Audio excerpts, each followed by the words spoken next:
you. Thanks, Dave. Thank you very much for such an excellent talk. It's always a pleasure to listen to Dave. Okay. Right.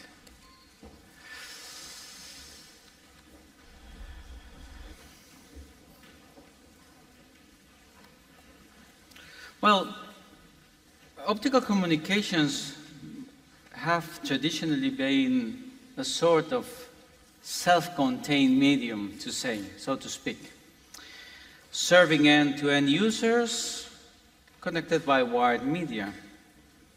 But the emergence of novel paradigms like wireless communications, the Internet of Things, wearable devices, dictates that this will no longer be the case.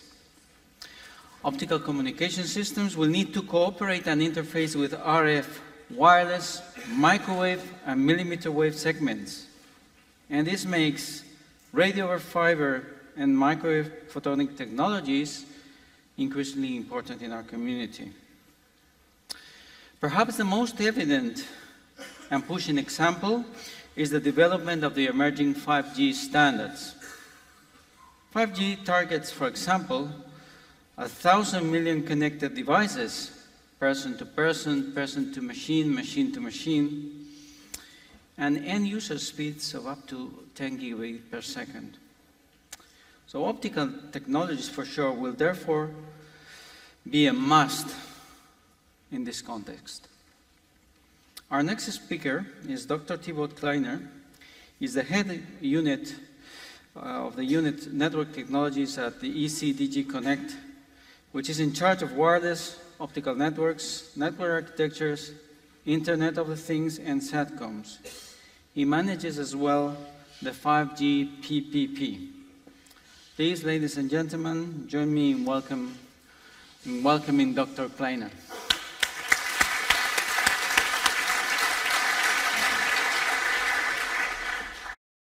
Good morning. And wow, and who said that Europe was behind in terms of optical technologies? I think when I see the audience today and the great program that you have assembled, I think that there is a strong message today that things are happening also here in Europe, and very interesting things. And special thanks also to Professor Payne. I think we all feel now enlightened after his great lecture.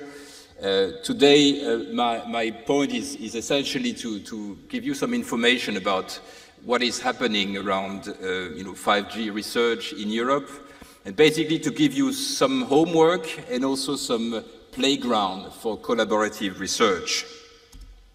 So in Europe, we want to do better in terms of deploying optical networks. I mean, we have set some standards in terms of how fast we would like to be, and we need to do better. And that's why also we have launched recently this Juncker plan, as we call it, where we hope that we can use a lot of investment to deploy more fiber and relate to more networks around Europe.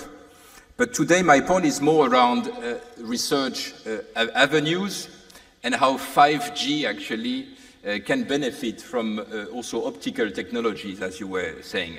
And I'm very grateful also to have been invited this year. I think last year the EU was not really much present in the conference. I think it's good that we can redress that and enlarge also our partnership for the future. So when we talk about 5G, I mean, in Europe we've set up a vision as far as this public-private partnership is concerned. And the message is clearly that it's more than just a radio access technology. And we want to make sure that 5G is a full ecosystem and that we can use it really for new value-added services. And here, I mean notably, mission-critical services with as low as 1 millisecond latency. When you hear this, of course, you think optical. But also where we can have networks that are fully programmable and where you can have a new model where you have multi-tenancy in the network. All these are very important challenges, and this is still today a research avenue, but we are reaching a very interesting stage in the 5G project. I mean, there were recently some meetings in the 3GPP. There will be discussions around, again, Spectrum conference, and more to come in the coming month in terms of how we define and start deploying some of these technologies in the coming future. So now I just wanted to give you a brief snapshot in terms of the activities of the European Commission in terms of research we support. We had last year a call of 29 million on smart optical networks. And here, the idea is really to increase, ubiquitous delivery of very high-speed access at 10 gigabit per second within 10 years per users. And we had a number of projects selected, 4 of them. I think that actually, if you want to know more, some of these projects are in the conference, so you can really meet them, discuss with them, and see how exciting this is happening. Now the big avenue is really around the 5G public-private partnership, and generally we have a very well-established time frame, I would say. This is something that is, broadly speaking, agreed. There is a consensus towards 2020, and all this is happening with a number of entities and standardization places, because 5G, as I said, is more than wireless, so it will require also elements around software-defined networks, and other developments, not only around radio equipments, but also some various optical technologies. So in the public-private partnership, what we want to do is to support also the development of this future key digital infrastructure, and we have signed a contractual agreement with the private party, which is assembling the whole industry, not only from Europe, but actually globally. So there will be a 700 million investment from the EU, and we expect something like 3 billion investment from the private side. Clearly, these 5G networks will also encompass optical technologies, but also cellular and even satellite solutions. What we think is that optical infrastructures will be essential to address these challenges, notably in terms of capacity, latency, reliability and energy saving. I mean, energy is very important at this moment in time. As you all know, very soon our networks will represent something like 4% of the total energy consumption in our developed economy. So we need to do better, and better technology for optical networks is a key part in this.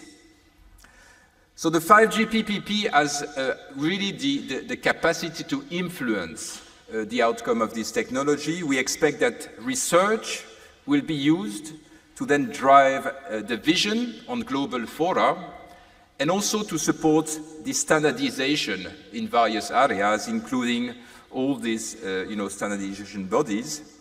And in the end, what we anticipate is that all this will deliver in the second phase of the PPP some trials, and in the final phase, prototypes and product development towards full deployment after 2020.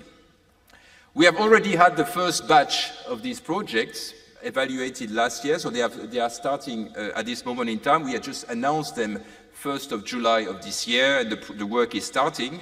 Very interesting is that we have embraced an approach where individual projects are not only working on their own, they are collaborating to a common vision for 5G, and that's why we have all these groups as part of our PPP that try to work together and develop this technology.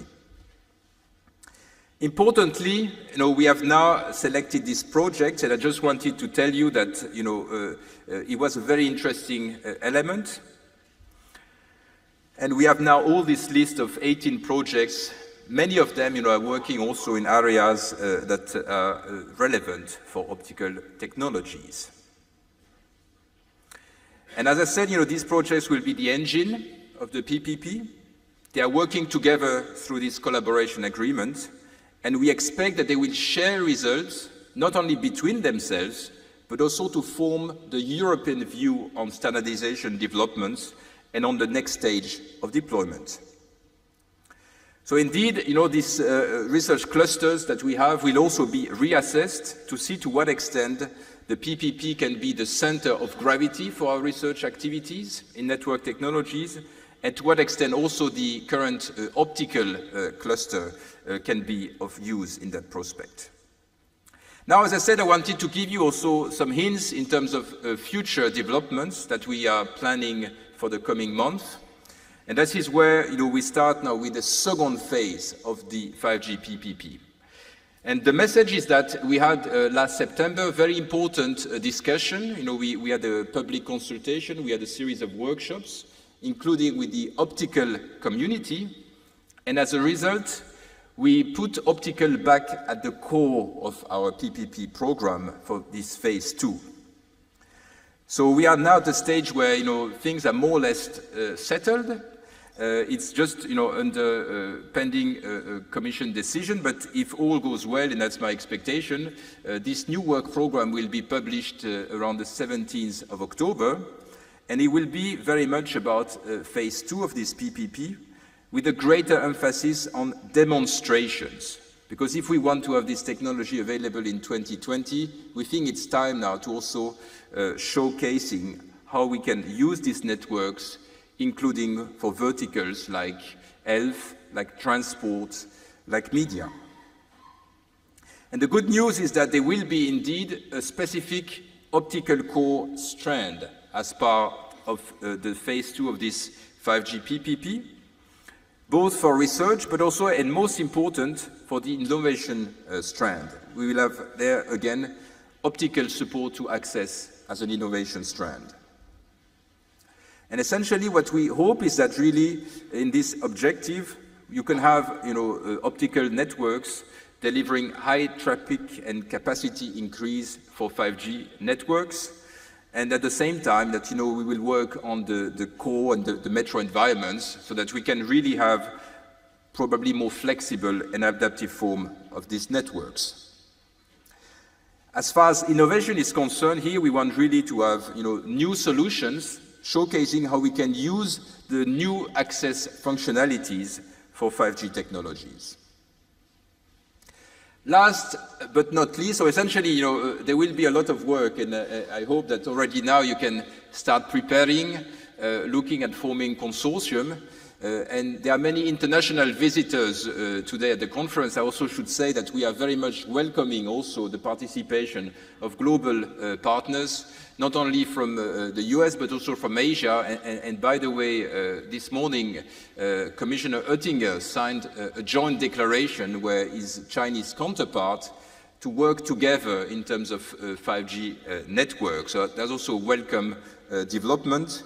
And we think that the global landscape will be very much influenced by the research done in Europe. So as I said, last but not least, I wanted also to tease you with some challenges in terms of what we called inducement prices. We have one on collaborative sharing of spectrum, but we have one, and this is very much also for you today, a prize on breaking the optical transmission barrier. So here really we are looking at radical breakthrough solutions. It's not necessarily linked to 5G, but really it's something that needs to make a big difference in terms of the technology in the area of point-to-point optical fiber transmission. And really the idea is that we would like challenges to show how we could overcome the current limitations of long-distance fiber transmission systems. So very relevant to what we just heard, actually. How it works is that there will be, a 500,000 prize is, for the best proposal.